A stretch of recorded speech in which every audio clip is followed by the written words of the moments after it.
Attaque russe massive sur Kiev et sa région dans la nuit de vendredi à samedi. Au moins 3 morts, 600 000 personnes privées d'électricité. Des milliers de passagers affectés par des retards et des annulations de vols à la suite de l'immobilisation d'avions Airbus A320. Inondations meurtrières en Indonésie, en Thaïlande et en Malaisie. Les derniers bilans font état d'au moins 360 morts.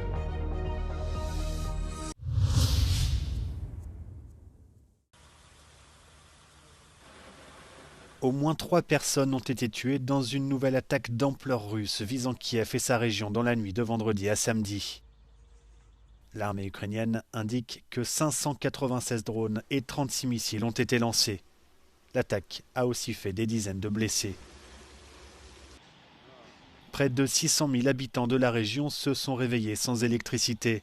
Le courant a progressivement été rétabli dans la journée pour une partie d'entre eux. De son côté, l'Ukraine a frappé un important terminal pétrolier russe, l'obligeant à cesser ses activités.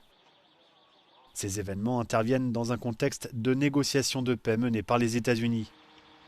Une délégation ukrainienne s'y rendant le week-end, Volodymyr Zelensky dit attendre un rapport ce dimanche. Le président ukrainien sera reçu lundi à Paris par Emmanuel Macron pour discuter de ce plan de paix. Des négociateurs américains se rendront quant à eux à Moscou dans la semaine.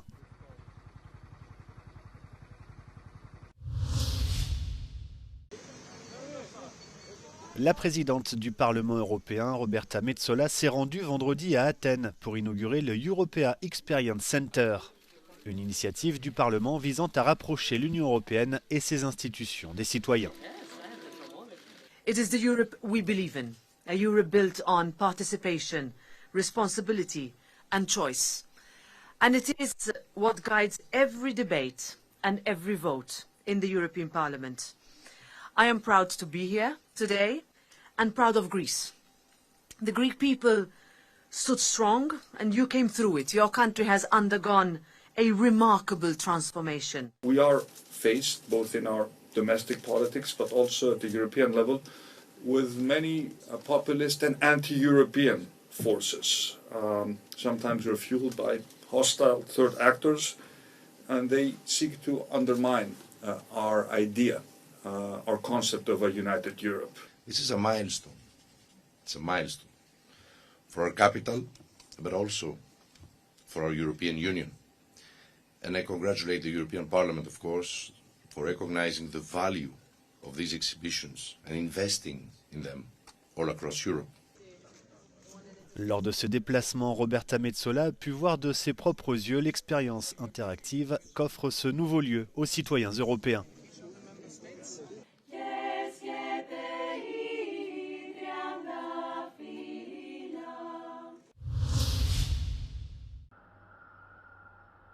Des milliers de passagers dans le monde entier affectés par des retards et des annulations de vols à la suite de l'immobilisation d'avions Airbus.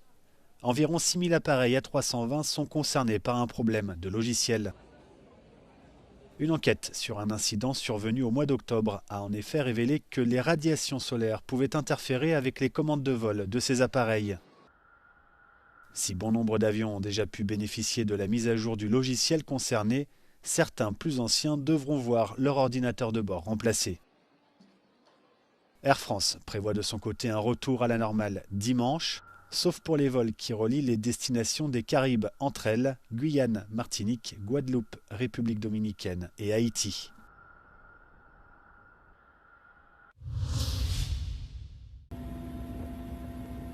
Les inondations qui ont frappé ces derniers jours l'Indonésie, la Thaïlande et la Malaisie ont fait au moins 360 morts selon les derniers bilans. Sur ces images diffusées par l'armée thaïlandaise, les secours en action pour venir en aide aux habitants des zones submergées.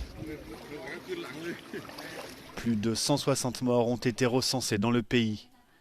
La province de Songkhla est particulièrement touchée. Les eaux y sont montées jusqu'à 3 mètres. Il s'agit de l'un des pires épisodes d'inondation de la décennie dans cette région.